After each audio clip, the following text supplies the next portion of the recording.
ازيكم يا اصدقائي، عاملين ايه؟ يا رب تكونوا بخير. اهلا بيكم في قناة كرتون سلمى سي اس. النهارده جاي لكم فيديو جديد، بس قبل ما نبدأ الفيديو ما تنسوش تحطوا اللايك والاشتراك علشان يوصل لكم كل جديد.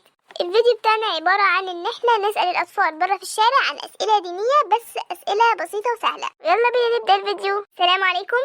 وعليكم السلام. ممكن تشارك معنا في البرنامج؟ طب ايه هو البرنامج؟ البرنامج عن اسئلة دينية. ماشي تمام. نبدأ يعني؟ تمام. أول سؤال بيقول: ما هي أطول آية في القرآن الكريم؟ سهلة دي، سورة البقرة. تمام، الحمد لله، كده أول سؤال صح. السؤال التاني بقى: ما اسم والدة النبي صلى الله عليه وسلم؟ أما. تمام، برافو عليك، صح. آخر سؤال بقى، هما 3 أسئلة. كم عدد زوجات النبي صلى الله عليه وسلم؟ أنا مش عارف، بس أخمن. لو مش عارف قول الحمد لله. الحمد لله. السؤال اللي أنا قلته له دلوقتي لو حد عارفه من اللي بيتفرج علينا يقول لنا إجابته في التعليقات. برافو عليك، أنت جاوبت السؤالين بس برضه برافو عليك. شكرا جدا. يلا بينا نشوف حد تاني. السلام عليكم. وعليكم السلام. ممكن تشاركي معنا في البرنامج بتاعنا؟ طب ممكن تعرفيني ايه هو البرنامج؟ برنامج عبارة عن أسئلة دينية. تمام. يلا بينا، هما 3 أسئلة، ماشي؟ تمام. السؤال الأول بيقول: من هو مؤذن رسول الله صلى الله عليه وسلم؟ طبعا ده سؤال سهل جدا، بلال ابن رباح. ايه ده؟ أنا مكنتش عارفة إنك هتجاوبيها، بس برضه برافو عليكي. ماشي، السؤال التاني بيقول: السؤال التاني: ما هي السورة التي تسمى قلب القرآن؟ ثواني. سورة ياسين. برافو عليكي، ايه ده؟ ماشي، لحد دلوقتي برافو عليكي. يلا بينا على السؤال التالت.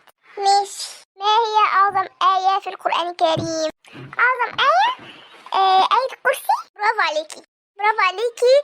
جاوبتي 3 أسئلة، فاختملنا كده بقرآن كده بصوتك. ماشي يلا. أعوذ بالله من الشيطان الرجيم. بسم الله الرحمن الرحيم. إذا جاء نصر الله والفتح ورأيت الناس يدخلون في دين الله أفواجا فسبح بحمد ربك واستغفره إنه كان توابا. ايه ده؟ بسم الله ما شاء الله، برافو عليكي. شكرا. آخر حد هنسأله علشان الفيديو ما يطولش وما تزهقوش، تمام؟ فيلا بينا. رحنا مكان تاني، فيلا بينا نشوف حد. السلام عليكم. وعليكم السلام. ممكن تشارك معنا؟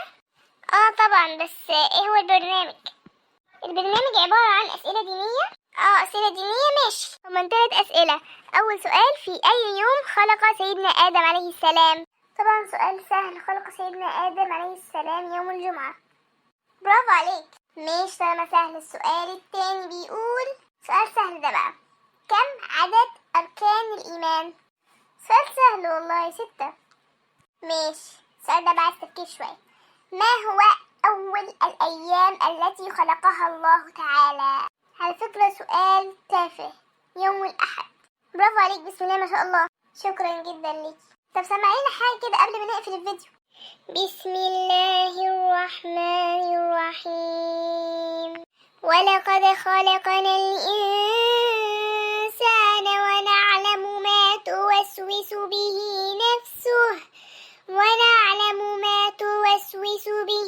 نفسه ونحن أقرب إليه من حبل الوريد إذ يتلقى المتلقيان عن اليمين وعن الشمال قعيد ما يلفظ من قول إلا لديه رقيب عتيد وجاءت سكرة الموت بالحق ذلك ما كنت منه تحيد ونفخ في الصور ذلك يوم الوعيد. استنى، بسم الله ما شاء الله، ايه ده؟ شكرا. لا، برافو عليك، ربنا يخليكي. كده وصلنا لنهاية الفيديو، مع السلامة يا أصدقائي. السلام عليكم ورحمة الله وبركاته. النهاردة أول حلقة لينا في برنامج مواهب النجوم.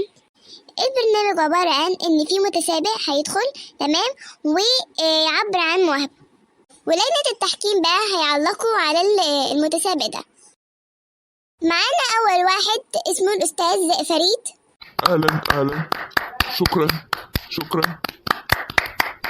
ومعانا الفنان الكبير رمضان. شكرا ليكم. شكرا. ومعانا الأستاذ حلمي. ميرسي. شكرا ليكم. تمام، يلا بينا المتسابق الأول يدخل.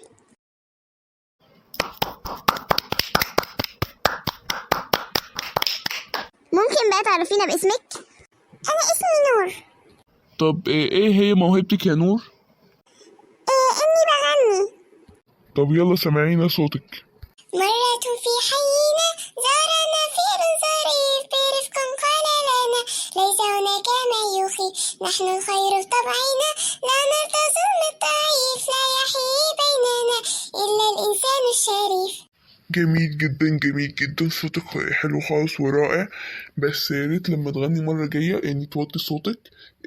تمام. ومتحس نفسك انك بتصرخي. تمام. ثانيا ممكن انت برضه بتغني المفروض تاخدي نفس، يعني خدي نفسك بالراحة، يعني انت مثلا بتغني مرة في حينا، لا بالراحة، خدي نفس بالراحة وما تتسرعيش، ما تغنيش بسرعة يعني. أصل أنا متوترة وأول مرة أغني قدام حد، يعني عشان كده يعني متوترة جدا. لا عادي، بس المرة الجاية عايزين تحسن، بس انت اوكي لحد دلوقتي. ودلوقتي مع المتسابق الثاني.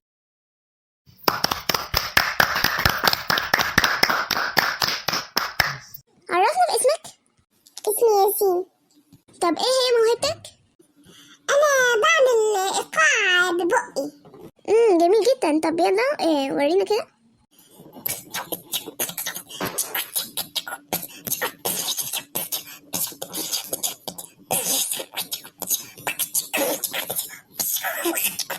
بس خلاص ماشي، هي وصلت لحد وشنا، وصلت الإيقاع الصراحة. جميل. محاولة رائعة. جيد. جميل. اتفضل حضرتك دلوقتي، اتفضل. والآن مع المتسابق الثالث، ويا رب يكون بدون إيقاع. عرفنا باسمك؟